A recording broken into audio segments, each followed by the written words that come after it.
आज की कहानी है ज़िंदगी के घाव। मेरा नाम संध्या है। दोस्तों, मेरी ज़िंदगी की दर्दनाक कहानी पढ़कर आप भी दुख से भर जाओगे। मेरी इन आँखों ने कई सारे दुख झेले हैं और आज मैं 50 वर्ष की हो चुकी हूँ। क्या आप बता सकते हैं कि एक 8 साल की लड़की कितने दुख झेल सकती है? पर फिर भी मैंने झेले हैं और आज मासूमियत नामक जैसे शब्द मेरी ज़िंदगी से गायब हो चुके हैं।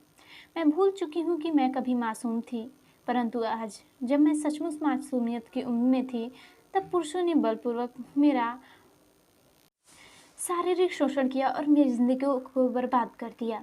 जब मैं 8 साल की थी तब पड़ोस में रहने वाली ज्योति नाम की सहेली के 16 साल के 3 भाइयों ने मेरी मासूमियत का फ़ायदा उठाया और जब मैं 13 साल की आयु में थी तब मुझे घर पर अकेली पाकर मेरे सगे ताऊजी के 31 वर्ष के बेटे ने मेरा फ़ायदा उठाया और मुझे अपनी हवस का शिकार बनाया। इतनी छोटी आयु में भी लगभग मुझे बर्बाद कर दिया था। मुझे आदमी नाम से नफरत हो गई थी। उसके बाद मैंने ज़िंदगी भर शादी न करने की कसम खा ली, मगर कुदरत को कुछ और ही मंजूर था। 90 के दशक में लड़कियों से पूछा ही कब जाता था कि तुम विवाह करोगी या नहीं। मेरी शादी हो गई। मुझे एक ही डर था कि मेरे पति अविनाश जी मुझे खुश रख पाएंगे या मैं उन्हें खुश रख पाऊंगी, पर मैं गलत थी। कुदरत ने मेरी ज़िंदगी में एक ऐसे इंसान को जोड़ दिया जो कभी किसी को नहीं मिला होगा। उन्होंने मुझे जाना, पहचाना, समझा।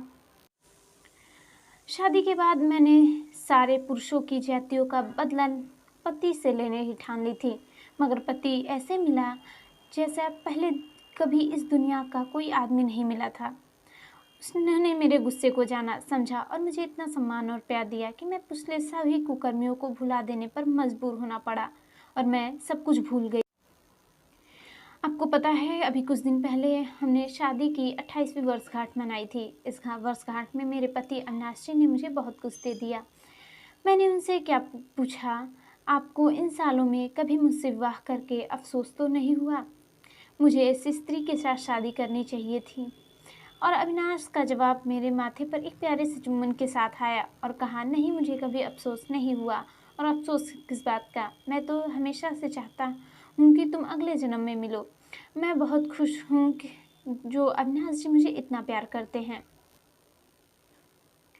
दूसरी एक बात, हमारी बेटी भी है।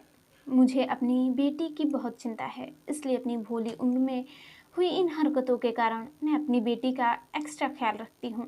मैंने उन्हें कभी भी किसी रिश्तेदार पर भरोसा करके अकेले नहीं छोड़ा। जो मेरे साथ हुआ, मैं वो अपनी बेटी के साथ नहीं होने देना चाहती हूँ। कुछ दिन पहले ही मैं अपने मायके गई थी। मैंने अपनी माँ और भाई को इन सब बारे में बताया तो उनका जवाब सुनकर मैं हैरान हुई। भाई का कहना था कि ये कहानी लगभग हर तीसरी लड़की के साथ होता है। यह लड़की की जिम्मेदारी है कि वो खुद को संभाल के रखे और अपनी मर्यादाओं को भी समझे। एक बार अपनी बेटी से जाकर पूछो, देखो उसके साथ भी ऐसी घटना जरूर हुई।